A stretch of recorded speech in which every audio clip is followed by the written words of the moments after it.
नमस्कार, नादी टीवी देख रहे हैं आप और मैं हूं आपके साथ नंसी शर्मा। और चलिए बुलेटिन की शुरुआत करेंगे हरियाणा की खबरों के साथ। दरअसल हरियाणा के मुख्यमंत्री नायब सिंह सैनी ने हरियाणा विधानसभा बजट सत्र में कहा कि प्रधानमंत्री नरेंद्र मोदी जी के नेतृत्व में भाजपा सरकार बुजुर्गों के सम्मान और सुरक्षा के लिए समर्पित है। प्रदेश के 70 साल से ऊपर के बुजुर्गों का सारा इलाज हरियाणा की हमारी सरकार करवा रही है। सीएम सैनी ने आरोप लगाया कि कांग्रेस के समय में 6-6 महीने हमारे बुजुर्गों को पेंशन नहीं मिलती थी, ये उन्हें दफ्तरों के चक्कर कटवाते थे।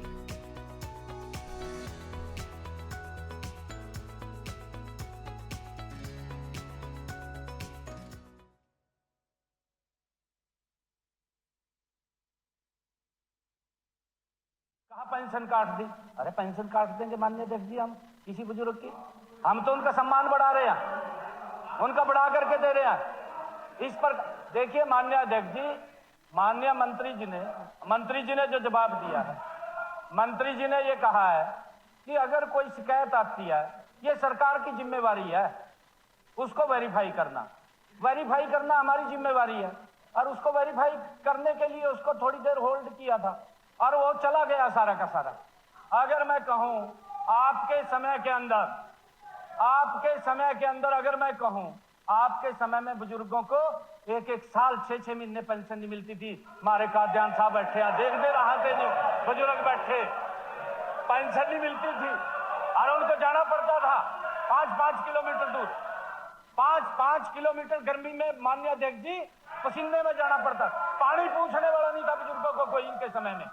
हमने घर बैठे आज ये सम्मान दिया कि बुजुर्ग के मोबाइल के अंदर SMS आता है माननीय अध्यक्ष जी, ये आपकी सम्मान आ गया है, आप जाकर के ले सकते हैं। और जाकर के बैंक में ATM के ऊपर कोरे नोट कटवाए का और अपने पोत्यानु रेवड़ी खिलांदे वो आ सकता। आपके समय में तो पोता भी तो रानी लगा था।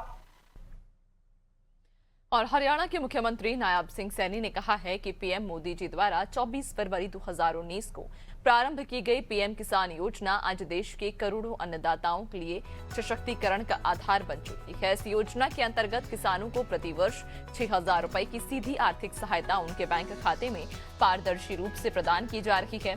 सीएम सैनी ने कहा कि प्रधानमंत्री जी के दूरदर्शी और किसान हितैषी नेतृत्व में ये पहल किसानों की आय बढ़ाने, कृषि को सुदृढ़ बनाने और ग्रामीण अर्थव्यवस्था को मजबूत करने की दिशा में एक ऐतिहासिक कदम सिद्ध हुई है।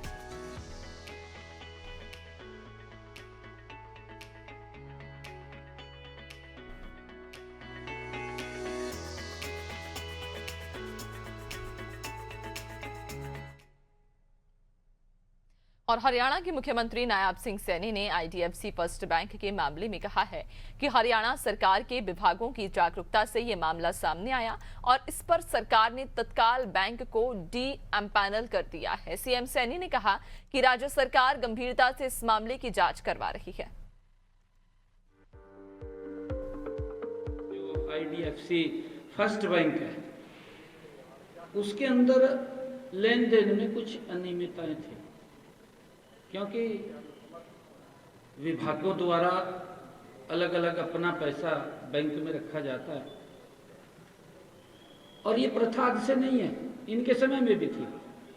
ये कांग्रेस के समय में भी ये प्रथाएं थी कि किन बैंकों के अंदर रखा जाएगा, कौन कौन से बैंक पैन लिस्ट हैं, उन पैन लिस्ट के अंदर और जुड़ते रहते हैं, क्योंकि कोई नया बैंक आता है उसके अंदर जुड़ जाता है और देखते हैं। मुख्यमंत्री नायब सिंह सैनी ने IDFC फर्स्ट बैंक के मामले में कहा कि हरियाणा सरकार ने ये मामला राज्य के एंटी करप्शन ब्यूरो को सौंपा है। इसके अलावा इस पूरे मामले की जांच के लिए एक उच्च स्तरीय कमेटी का भी गठन किया जाएगा। मुख्यमंत्री ने इस विषय पर सोमवार को हरियाणा विधानसभा के बजट सत्र के दौरान सदन में और पत्रकारों से बातचीत करते हुए जानकारी दी कि IDFC फर्स्ट बैंक ने सेबी को पत्र लिखा, जिसमें बैंक के कर्मचारियों द्वारा गड़बड़ किए जाने की बात कही गई। इस मामले में बैंक ने भी अपने कर्मचारियों पर कार्रवाई शुरू कर रखी है। IDFC फर्स्ट बैंक के लेन देन में मिली अनियमितताओं के संबंध में एफआईआर दर्ज हो गई है। सीएम सैनी ने कहा कि बैंक ने इस संबंध में 21 फरवरी को पत्र लिखा था। जैसे ही ये मामला सरकार के संज्ञान में आया तो सरकार ने पहले ही 18 फरवरी को बैंक को डी-एम्पैनल करते हुए ब्याज सहित पैसा राष्ट्रीय बैंक में ट्रांसफर करने के लिए कहा था। पैसा पूरी तरह सुरक्षित है। 21 तारीख को तो बैंक ने लेटर निकाला, 18 तारीख को तो हमने इसको डीपेनलाइज कर दिया था कि इससे सारा का सारा जो पैसा है अपना पैसा बाहर विद ब्याज उसको निकाल ले, परंतु एक एक पैसा वो आएगा, वो कहीं जाएगा नहीं, हमने उसकी सुनिश्चितता की है। और कर्मचारी है बैंक का, उसने अगर कोई हरकत की है, जैसा बैंक ने कहा है कि हमने उसके खिलाफ कार्रवाई की है, एक उच्च स्तरीय, क्योंकि इसके ऊपर हमने एंटी करप्शन ब्यूरो को दिया है, उसके अंदर कार्रवाई चल रही है। और हरियाणा के मुख्यमंत्री नायब सिंह सैनी ने सोमवार को हरियाणा विधानसभा बजट सत्र के उपलक्ष्य में चंडीगढ़ स्थित लोक भवन में आयोजित रात्रि भोज कार्यक्रम के अवसर पर हरियाणा के राज्यपाल प्रोफेसर असीम कुमार घोष जी का अभिवादन किया। रात्रि भोज कार्यक्रम में विधायक और मंत्रिमंडल के सदस्य भी शामिल हुए।